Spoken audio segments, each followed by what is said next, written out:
Bonjour et bienvenue à nouveau sur un chapitre sur la fonction exponentielle. Alors ici, la fonction logarithmique. Donc ici dans la première partie, on va surtout parler de la fonction exponentielle. Je vérifie juste que c'est bien droit. Et ensuite, on fera dans la vidéo suivante l'étude plus détaillée de la fonction logarithme. Donc ce cours, si vous n'avez pas vu les autres vidéos, ça fait partie en fait de tout un cours de terminale. Donc si vous regardez cette vidéo sur YouTube, je vous conseille d'aller sur learnian.net, comme ça vous pourrez vous inscrire directement à tout le cours et ça sera beaucoup plus simple pour vous de naviguer entre les vidéos et de voir l'ordre chronologique des choses quelque part. Et en plus ça vous permettra de regarder éventuellement d'autres cours que je vais mettre en ligne et d'autres personnes mettre en ligne aussi. Si vous êtes prof, learnian.net est un site sur lequel vous pouvez mettre des cours. Donc vous mettez des vidéos sur YouTube et ensuite vous pouvez mettre les vidéos, les assembler pour faire un cours sur learnian.net. Donc je vous invite à faire comme moi, à mettre des cours aussi dessus.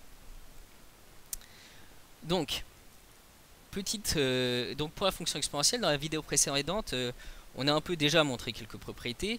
Surtout parler du fait qu'elle était définie par le fait qu'on avait exponentielle prime de x qui est égal à exponentielle de x et exponentielle de 0 est égal à 1. Donc on avait plus parlé de la définition.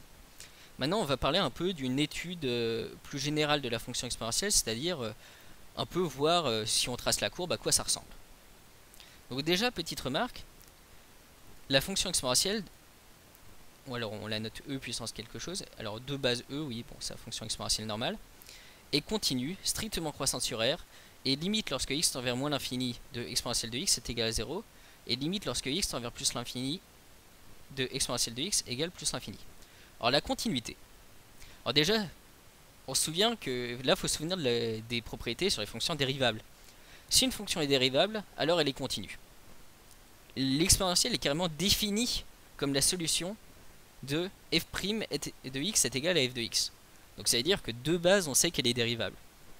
Donc la fonction exponentielle est dérivable, donc elle est forcément continue sur R. Enfin, elle est dérivable sur R, donc continue sur R.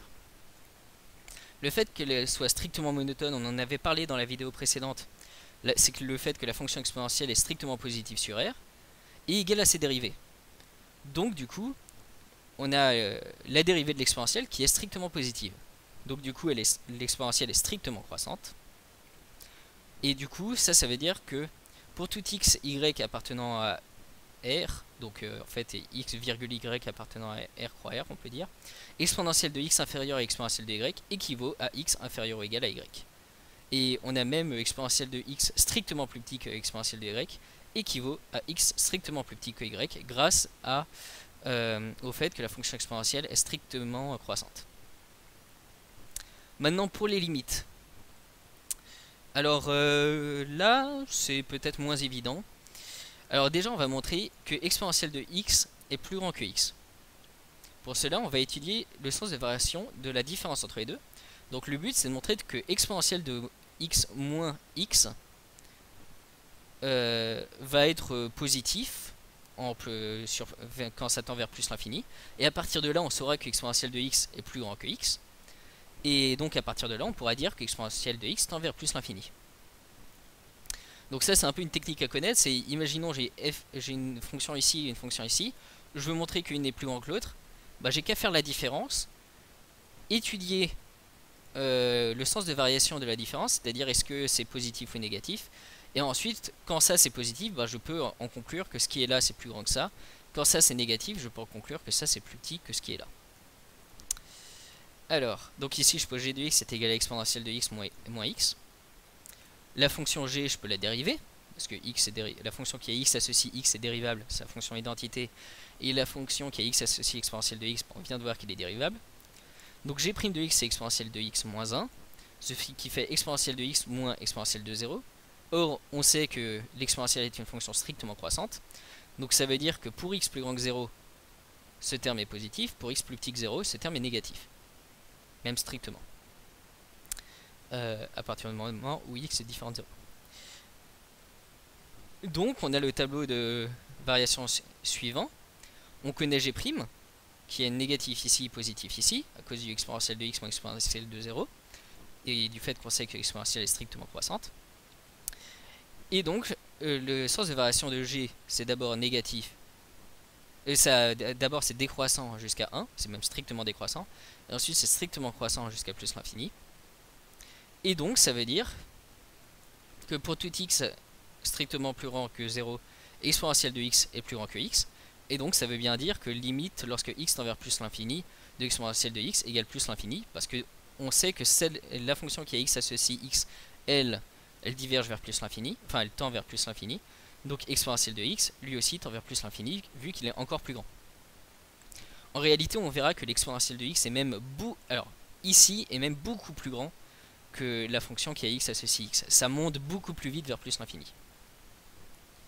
Alors, maintenant, pour montrer que la limite lorsque x tend vers 0 de exponentielle de x, c'est égal à 0, bon, on va utiliser la propriété de l'exponentielle de a plus b est égal à exponentielle de a fois exponentielle de b. Ici, on sait que exponentielle de x fois exponentielle de moins x, c'est égal à 1. Parce que c'est exponentielle de x fois exponentielle de moins x, c'est exponentielle de 0. Enfin, c'est exponentielle de x moins x, ce qui fait exponentielle de 0, ce qui fait 1. Donc exponentielle de x, c'est 1 sur exponentielle de 1 sur exponentielle de moins x. Or, limite lorsque x tend vers plus l'infini,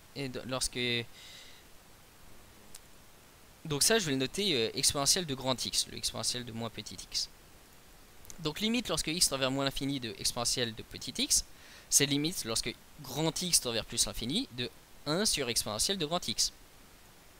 Parce que ici, grand x c'est égal à moins petit x, donc quand petit x tend vers moins l'infini, grand x tend vers plus l'infini, et vice versa.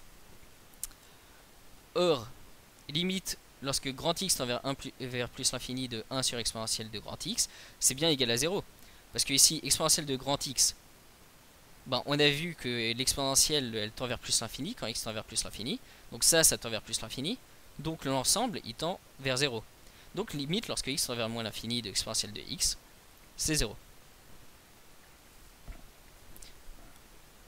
Alors comme petit exo qui reprend un peu le même genre de démonstration, je proposerais bien de démontrer que 1 plus x, que pour tout x strictement supérieur ou égal à 0, on a 1 plus x au carré sur 2 qui est plus petit que exponentielle de x. Encore une fois, je vous conseille pour faire cet exercice de étudier exponentielle de x moins 1 moins x au carré sur 2, c'est-à-dire faire la différence, voir ce qui se passe en faisant un tableau de variation, c'est-à-dire en dérivant et en voyant quand est-ce que c'est décroissant croissant. Et ensuite, vous pourrez en déduire quand est-ce que, en effet, exponentielle de x est plus grand et quand est-ce que exponentielle de x n'est pas plus grand.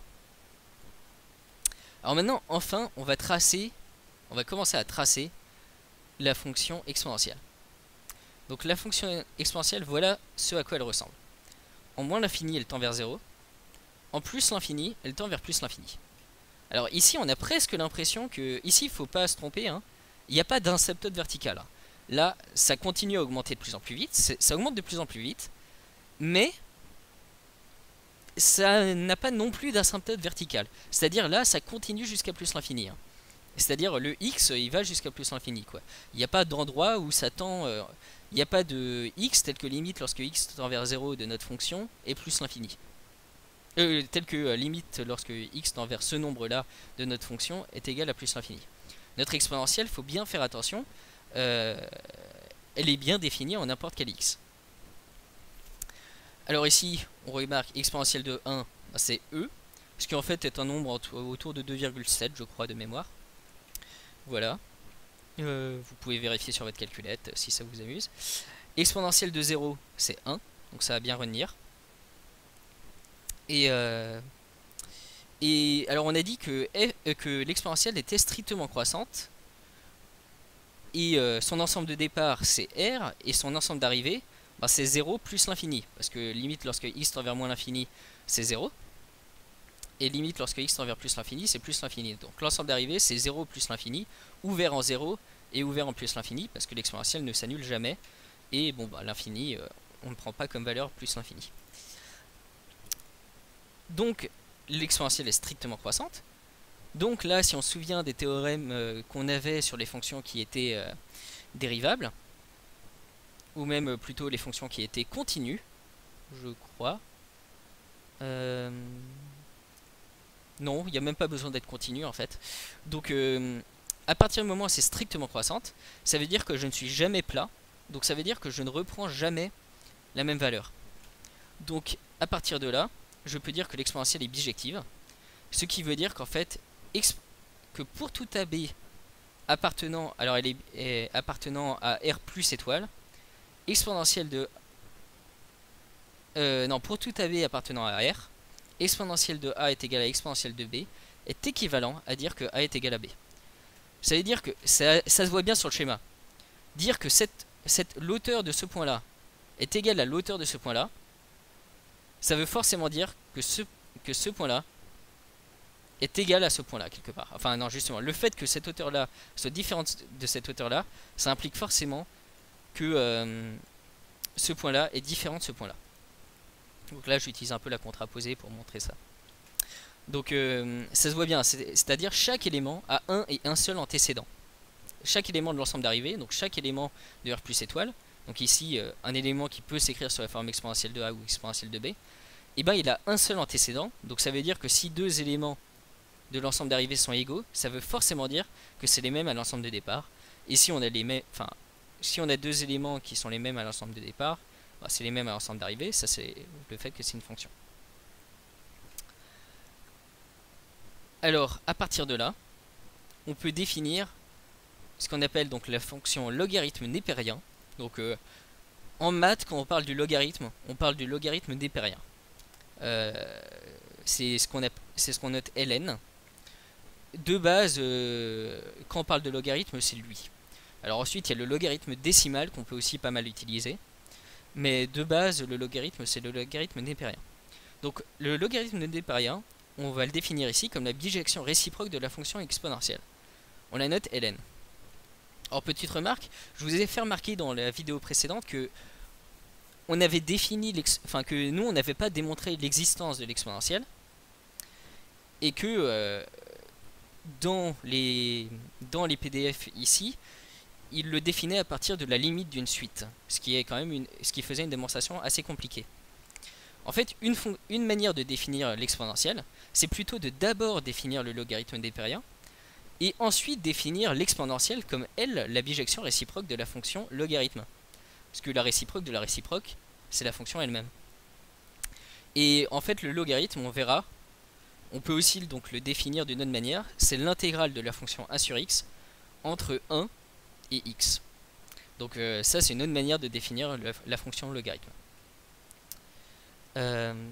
Alors, la fonction log est donc définie sur R plus étoile et a de valeur dans R. Log de x n'a de sens que pour x strictement positive. Alors pourquoi? Parce que ici j'ai ma fonction exponentielle de x. Je trace le symétrique, c'est-à-dire je trace la fonction qui est ici. Bon, on voit que cette fonction elle n'est pas définie sur moins l'infini 0. Elle est que définie pour x strictement positif. Donc ça veut dire que le logarithme, lui, n'est pas défini sur R. Alors là, il faut faire attention parce que ça, en terminale, on n'est pas encore très habitué aux fonctions qui ne sont pas définies sur tout R. Elle est que définie pour x strictement positif. Et ça se voit clairement sur la courbe. Lorsque x tend vers 0, c'est le symétrique de là-bas lorsque x tend vers moins l'infini. Lorsque x tend vers 0, bah, le logarithme de x va tendre vers moins l'infini. Et quelque part, après, le logarithme n'est pas défini. Donc voilà, ici j'ai ma fonction exponentielle de x. Ici j'ai ma fonction logarithme. Donc vu que l'exponentielle est strictement croissante, vu que c'est le symétrique par rapport à la droite d'équation y égale x, bah, le logarithme est aussi strictement croissante, mais lui sur R plus étoile seulement. En plus, on avait exponentielle de 0 est égal à 1. Donc du coup, log de 1 est égal à 0. C'est la fonction inverse. Exponentielle de 1, c'était... Enfin, exponentielle de 1, c'était e. Donc du coup, log de e, bah, c'est 1. Et donc, exponentielle de log de x, ça va faire x, et voilà.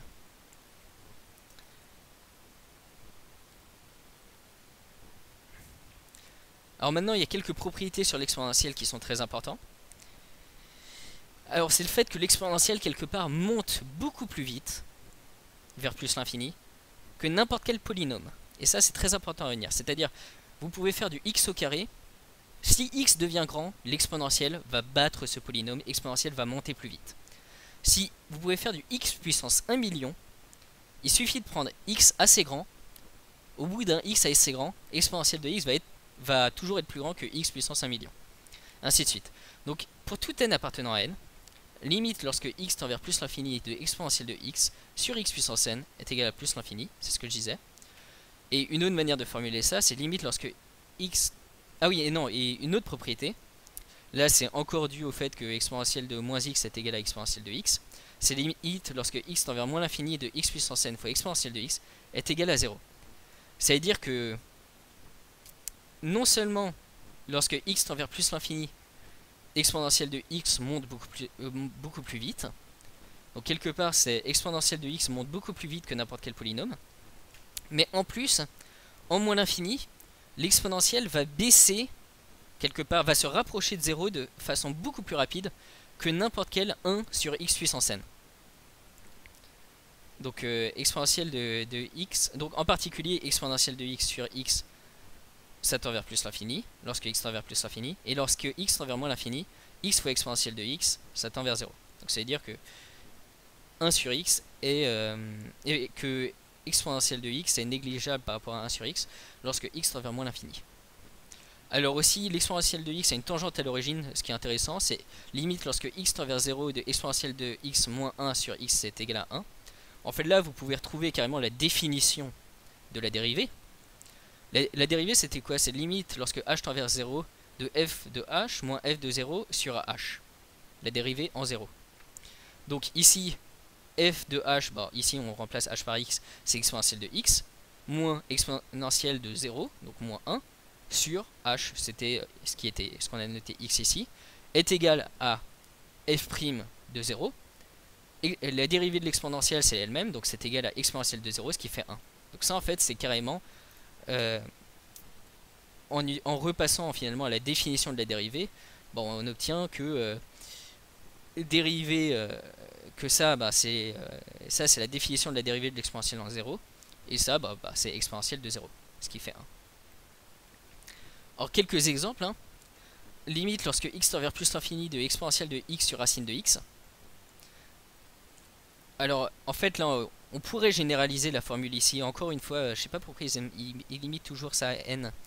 On pourrait généraliser ici la formule à du n appartenant à R, je pense. Oui, à R. Et donc en fait ici c'est exponentielle de x sur x puissance 1 demi. Quand x tend vers plus l'infini, bah ça tend vers plus l'infini. Là ici ce qu'ils font c'est eux ils divisent par x pour rémultiplier par racine de x. Bon, ils disent que ça tend vers plus l'infini, ça tend vers plus l'infini, donc ça tend vers plus l'infini. On peut le faire comme ça, mais en fait on pouvait le dire directement. Voilà. Alors petite démonstration donc sur la première propriété, ça peut être intéressant.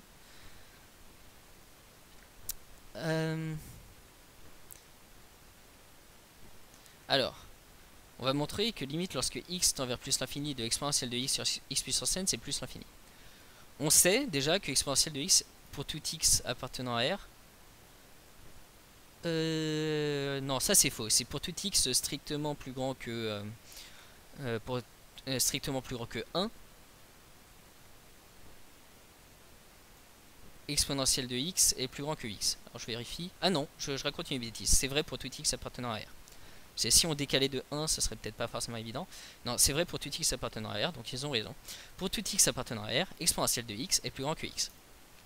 Donc en particulier, pour grand x est égal à x sur n plus 1, on a exponentielle de x sur n plus 1 qui est plus grand que x sur n plus 1.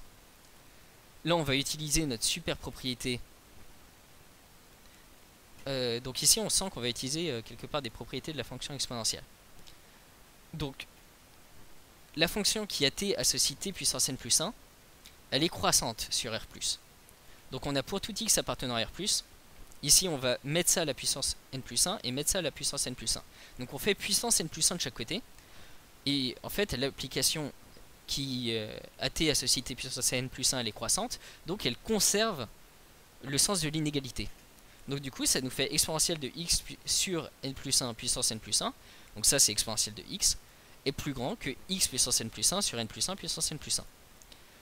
Et donc, on a, pour tout x strictement positif, exponentielle de x sur x puissance n, qui est plus grand que x sur n plus 1 puissance n plus 1.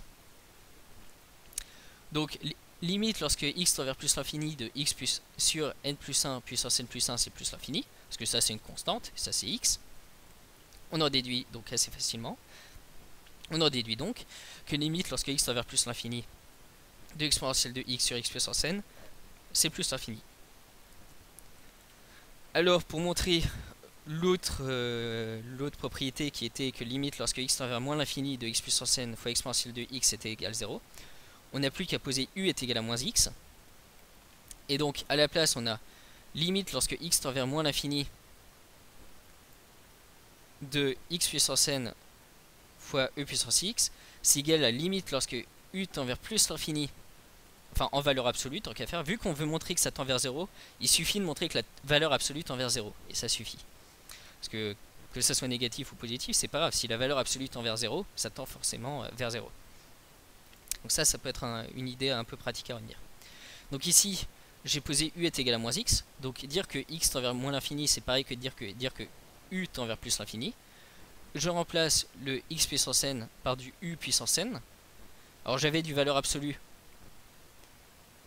Donc ici, je noterai même, et donc ça fait du u puissance n, parce que, enfin du valeur absolue de u puissance n, mais valeur absolue de u puissance n c'est la même chose que u puissance n parce que u est en train de tendre vers plus l'infini ici. Par contre c'est l'exponentielle où là ça change, exponentielle de x c'est exponentielle de moins u, et donc exponentielle de moins u ça fait diviser par exponentielle de u. Et donc ça fait limite lorsque u tend vers plus l'infini de u puissance n sur e puissance u est égal à 0. Donc on a limite lorsque x tend vers moins l'infini de x puissance n fois exponentielle de x qui est égal à 0. Alors pourquoi ça tend vers 0? C'était à cause de la propriété précédente, c'était que exponentielle de x sur x puissance n ça tendait vers plus l'infini quand x tendait vers plus l'infini.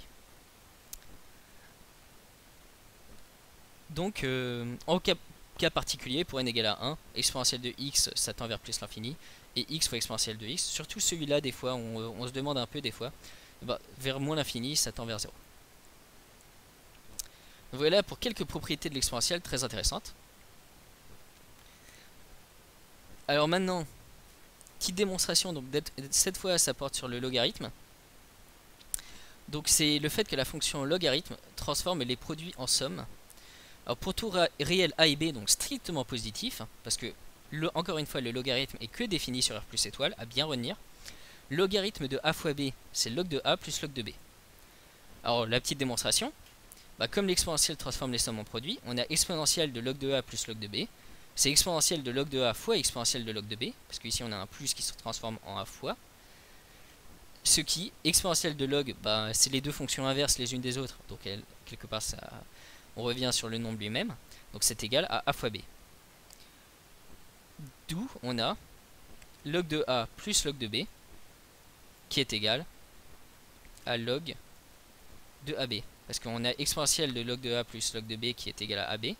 Donc a et b sont strictement positifs, je peux prendre le logarithme, je repasse au logarithme, je fais le logarithme de l'exponentielle, bah, je retombe sur log de a plus log de b, logarithme de a fois b, c'est ce qui me reste ici. Donc log de a plus log de b est égal à log de a fois b, et on a exponentielle de machin plus truc est égal à exponentielle de machin fois exponentielle de truc. Alors conséquence, hein, du coup logarithme de 1 sur b c'est moins 1 sur log, c'est moins log de b. Pourquoi? Parce que log de 1 sur b fois log de b, donc log de 1 sur b plus log de b, c'est log de 1 sur b fois de log de 1 sur b fois b, ce qui fait log de 1, et log de 1 c'est 0. Donc log de a sur b de manière plus générale, c'est log de a moins log de b. Parce que c'était, bah ça c'est en utilisant ça, mais sauf qu'à la place, ben, on divise, donc on fait fois 1 sur, et on utilise donc le truc précédent. Et log de a puissance p, bah, c'est log de a fois a fois a fois a fois a, le tout p fois. Donc à chaque fois, on peut à chaque fois sortir p fois un log de a. Donc si par exemple c'est log de a carré, j'ai log de a fois a, c'est égal à log de a plus log de a. Si c'est a au cube, c'est log de a fois a, c'est log de a fois a plus log de a, ce qui est égal à log de A plus log de A plus log de A, ce qui fait log de A au cube.